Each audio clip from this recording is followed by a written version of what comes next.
ایک بار نا ایک لڑکی تھی، اس کی اکثر اپنے سسرال والوں سے بہت زیادہ لڑائی ہوتی تھی کھانا بنانے پہ. کبھی نمک تیز، کبھی مرچیں تیز، کبھی پتلا شوربہ. لیکن اس کی ہر ٹائم میں لڑائی چلتی رہتی تھی. کوئی سے سمجھاتا تھا، الٹا اسے برا لگتا تھا. پھر اس کا جو شوہر تھا نا، وہ سب سے زیادہ اسے تنگ کرتا تھا. اتنا تنگ کرتا تھا کہ مار پٹائی دیتا رہتا تھا، برا بلا کہتا تھا، گھر سے نکالنے کی دھمکی دیا کرتا تھا. وہ اتنی تنگ آ گئی سارے معاملات سے، اس نے سوچا کہ میں نا اپنے شوہر سے طلاق لے لوں گی. وہ اپنی ماں کے گھر گئی.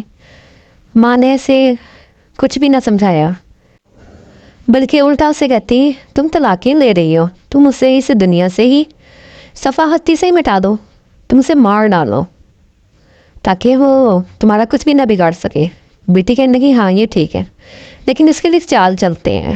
ایسا کرتے ہیں، اس کو سلو پوائزننگ دیتے ہیں. آہستہ آہستہ اسے زہر دینا شروع کر دو. تم اس کے لیے کھانے بناؤ، دل سے بناؤ. میں تمہیں ایک پکے لا کے دوں گی کسی سے، تم تھوڑا تھوڑا تھوڑا تھوڑا روز ڈالتی رہنا اس میں، اور وہ آہستہ آہستہ آہستہ آہستہ موت کی طرف بڑھتا چلا جائے گا. تمہاری جان چھوٹ جائے گی. لڑکی نے ایسے ہی کرنا شروع کر دیا. اب لڑکی نے کھانا بھی اچھا بنانا شروع کر دیا اور لڑائی بھی نہ لڑتی اپنے شوہر سے. تو آہستہ آہستہ جھگڑے کم ہوتے چلے گئے. اس نے کہا دفعہ کرو، میں نے کیا کرنا، میں تو یہاں رہنا ہی نہیں ہے، میں کیوں صلح صفائی کروں. اکثر دن میں خیال آتا تھا اس کے. پھر کیا ہوا جی، وہ تو پھر آئی ماں کے پاس. کہتی ماں بہت جلدی میں چاہتی ہوں کہ میری جان چھوٹ جائے.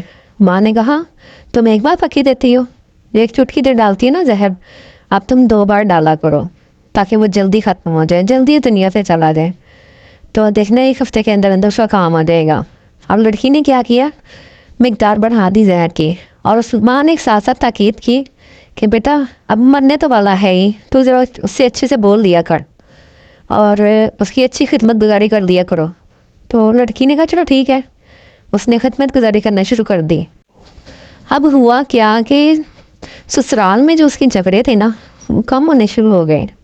اور جو پہلے لڑائی جھگڑے ہوا کرتے تھے، اس نے کہا اب یہ دنیا سے تو جانے والا ہے ہی، کیوں نہ اسے اچھا سلوک کے ساتھ اس دنیا سے روانہ کروں، تاکہ گھر والوں کو تو بالکل کوئی شک ہو ہی نہ کہ میں نے کچھ کیا ہے. اب دن بدن اس کی جو تھی نا، وہ دل میں ملال ہونا شروع ہو گیا، ملامت بڑھتی چلی گئی اس کے دل میں. اب اس نے کہا، اس نے سوچا میں ماں کے پاس جاتی ہوں. ماں کے پاس گئی. ماں سے کہا کہ ماں کیا اس زہر کا کوئی توڑ ہے. ماں نے کہا کیوں، کیا ہوا. کہتی میں چاہتی ہوں چلو صلح صفائی کر لیتے ہیں، لیکن اب تو اس کے جو ہے وہ کافی زہر جا چکا ہے، اس کا کیا توڑ ہو سکتا ہے. ماں نے کہا نہیں کچھ نہیں ہو سکتا، اب تو وہ مرنے ہی والا ہے، چند دن لگیں گے اور وہ چلا جائے گا اس دنیا سے. بیٹی کہنے لگی نہیں ایسا نہ کہیں، اب میں سارے کام کروں گی، سارا کچھ کروں گی، میں چاہتی ہوں میرے ساتھ جئیں، میرے ساتھ خوشیاں دیکھیں. ماں نے کہا اچھا تو ایسا چاہتی ہے، چل پھر ایسا کر کہ یہ پڑیا جو ہے نا کل پوری کھلا دینا اسے. وہ لڑکی کا منہ کھلا کا کھلا رہ گیا. کہتی ماں یہ کیا کہہ رہی ہو. کہتی بیٹا یہ پڑیا جو ہے نا یہ زہر نہیں ہے، یہ تو ایک ایسے ہی کوئی پھکی سی تھی، چورن تھا جو میں تمہیں دیا کرتی تھی، اور میں نے تمہارے لیے مطلب یہ ایسے کہیں سے اٹھا لائی.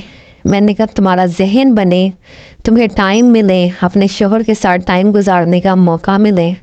تم جلد بازی میں میرے پاس آئی، اور میں نے سوچا اس کو ایک دم سے سمجھانا نا بہت مشکل ہے، تو چلو اسے میں اس طرح اسے سبق سکھاتی ہوں.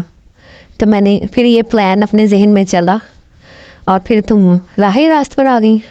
اچھی بات ہے کہ تم سمجھ گئی ہو جلدی ان باتوں کو، اور آئندہ یہ غلطیاں نہ کرنا. سسرال کو اپنا گھر سمجھنا، اور اپنے گھر والوں کو، اپنے شوہر کو عزت دینا. کھانا پکانے سے، گھر کے کام کرنے سے کوئی لڑکی، کوئی عورت چھوٹی نہیں ہو جاتی، بلکہ وہ زیادہ نظروں میں اس کی عزت ہوتی ہے. پتہ ہے شوہر کے دل کا راستہ کہاں سے گزرتا ہے؟ میدے سے گزرتا ہے. اسے اچھے اچھے کھانے بنا کے کھلاؤ اور پورے گھر کو اپنا گرویدہ کر لو، پھر دیکھنا سسرال میں لوگوں میں تمہاری کیسی عزت ہوتی ہے. اب تم کبھی گھر چھوڑنے کی بات نہ کرنا، اور ہمیشہ اپنے گھر والوں کو خوش رکھنا. اللہ پاک تمہیں اپنے گھر میں شاد و باد رکھے. اللہ حافظ.